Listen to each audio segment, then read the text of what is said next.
High বন্ধুরা, কেমন আছো সবাই? আশা করছি সবাই ভালো আছো। তো এই এসিটা দেখে আমি পুরোই অবাক। এবছরের সবচেয়ে আহ, নোংরা এসিটাই দেখলাম। পুরো একদম কাদা কাদা হয়ে রয়েছে। তো এটা ফর্ম দিয়ে জেট স্প্রে দিয়ে ওয়াশ করা হবে। তো চলো কাজ শুরু করি। তো কভার পুড়িয়ে দেখতেই পাচ্ছ। প্রথমে কিছুটা আমরা জল দিয়ে কিছুটা পরিষ্কার করে নেব, তারপরে আমরা ফর্ম ইউজ করব। কারণ এত ময়লার উপরে ফর্ম ইউজ করলে আমার মনে হয় না এতটা ফাস্ট ক্লিন হবে। সেই জন্য প্রথমে আমরা কিছুটা ময়লা বার করে নিয়ে তারপরেই ফর্ম ইউজ করব।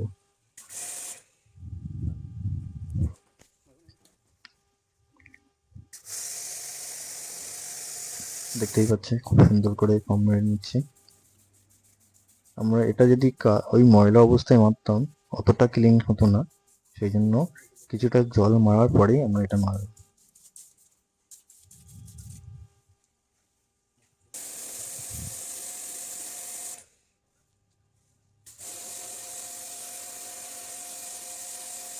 দেখেন কি পরিমাণে ভেতর থেকে ময়লা বার হচ্ছে, অবাক হয়ে যাওয়ার মতো। কাস্টমারের তো প্রচুর ইলেকট্রিক বিল এসছে এবং এসিটা বাঁচলো। এসির প্রাণ ফিরে পেলো। এসি এসি এত পরিমাণে ময়লা হলে সে কি করে ঠান্ডা বার করবে? এসির সবচেয়ে গুরুত্বপূর্ণ এসির সার্ভিসিং আপনাকে করতেই হবে প্রতি বছরে একটা করে অন্তত জেট সার্ভিস। এবং কাস্টমার অবশ্যই অবশ্যই যে টেকনিশিয়ান আপনার বাড়িতে কাজে যাবে অবশ্যই তাকে জিজ্ঞাসা করবেন যে ফিল্টারটা আমরা কিভাবে পরিষ্কার করব। অন্তত 15 দিনে একবার করে ফিল্টার পরিষ্কার করা অতি জরুরি। দেখতেই পাচ্ছেন কত সুন্দর পরিষ্কার হয়ে গেছে। এই ময়লা ছিল, এরকম দেখতে ছিল, এরকম। বোলেরটা দেখুন কত সুন্দর পরিষ্কার হয়ে গেছে।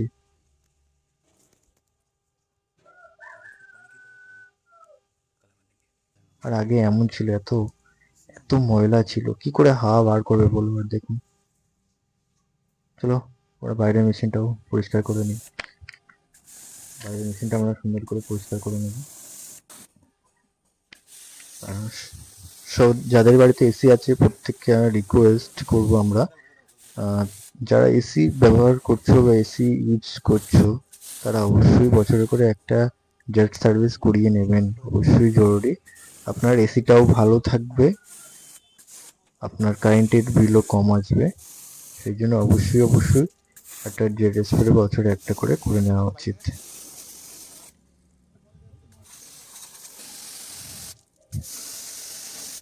এখন মনে হচ্ছিল ময়লা নেই, দেখুন তলা দিয়ে কি পরিমাণে ময়লা হয়ে হচ্ছে, কালো পানি করা হচ্ছে দেখুন।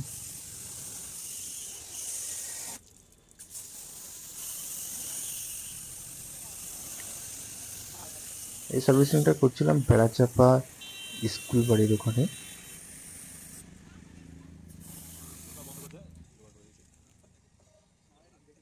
কাজ কমপ্লিট হয়ে গেছে, তো লাগিয়ে দেওয়া হচ্ছে।